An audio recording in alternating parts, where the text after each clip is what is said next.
Hi, Charlie Pella. Thank you so much. We appreciate it. Paul Sweeney live here in our Bloomberg Interactive Broker studio. We're streaming live as well on YouTube, so head over to youtube.com and search Bloomberg Radio. I'm looking at the residential home mortgage market. What are we at? 6.62% on a 30-year fix. Still high relative to what we've experienced over the last 10, 15 years, but well below where we were just a few months ago at 7.79%.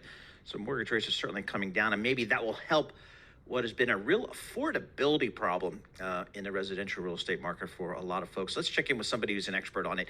Kate Kaminski, she's the COO of Walton Global.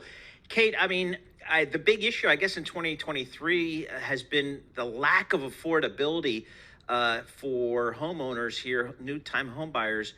Where are we in terms of this market kind of loosening up a little bit? Rates are coming down. Is that enough? Well, it's definitely not enough. We need to see changes across the board, really starting on the front end with municipalities and providing reasonable, responsible policies, approvals, and in a timely manner. The lack of land supply is a real challenge right now, in addition to what we're seeing with mortgage rates. And we haven't necessarily seen significant policy change that is affecting that in a positive way, but there continues to be a significant amount of action to try and adjust this right across the country. Well, it seems like the home builders are building as many homes as they possibly can. So it feels like the new home market is just going crazy, whether it's single family or multi-unit. I'm seeing them all over the place, and I don't live in a growth state. I live in New Jersey. Well, you are definitely not wrong about that.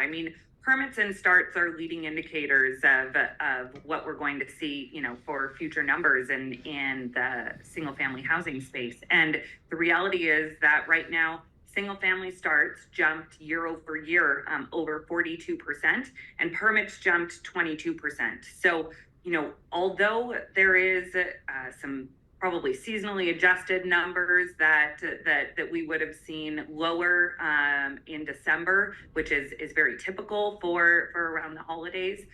We're pretty bullish here at Walton in terms of what we're going to see in 2024. So what's the type of property that you guys develop at Walton? So we really focus on land that's outside of the urban area. In the path of growth, we're looking for land that either has some entitlements or needs some additional entitlement work.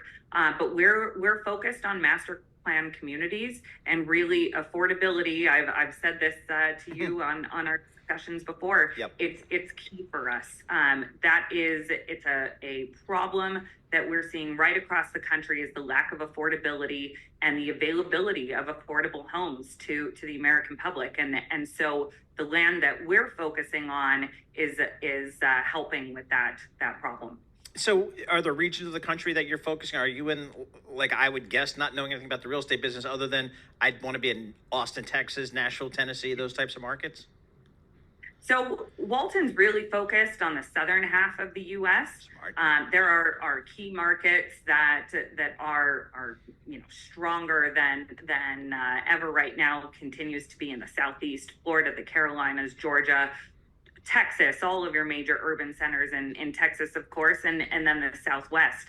But there's markets right across the country that are showing strong performances as well. The Midwest, for example, was showing some of the strongest numbers last year. So who's a typical buyer in a Walton community? So we really focus on working with your public home builders. And that's because we specialize in types of financing vehicles for these builders whereby they can buy just-in-time inventory from Walton. And every home builder, or at least the publics that we're dealing with, are focusing on off-balance sheet financing. How can they defer buying land, even development costs, until the time that they're maybe selling that home to a third party? This really helps them to deploy capital in the smartest manner possible. And so whether that's through rate buy-down programs, funding development costs, buying and starting more communities, this is a niche that we really specialize in. So I'm wondering about some of the some of the younger generations. Are they? We hear lots and lots of stories that because of their student debt, because of others debt that they've incurred, and now higher interest rates and so on. Talk to us about kind of the younger home buyer. How are they kind of faring in this marketplace? Yeah, so I've been reading a lot lately. Disturbing things that you're hearing, like most young Americans don't know that they're ever going to be able to afford a home, and that's certainly something that we and the builders that we're working with, and the National Association of Home Builders is all working to combat. What can we do to solve that affordability factor, to help people get into these homes? And so again, focusing on areas that you have a lower cost of living, where you have maybe lower development costs. It's more pro growth.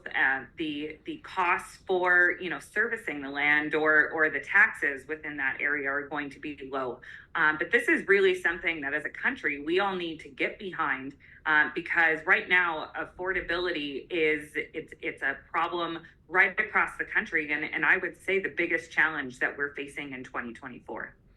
Kate, just 30 seconds left. Do you think mortgage rates continue to go down? Is that kind of your forecast at Walton Global?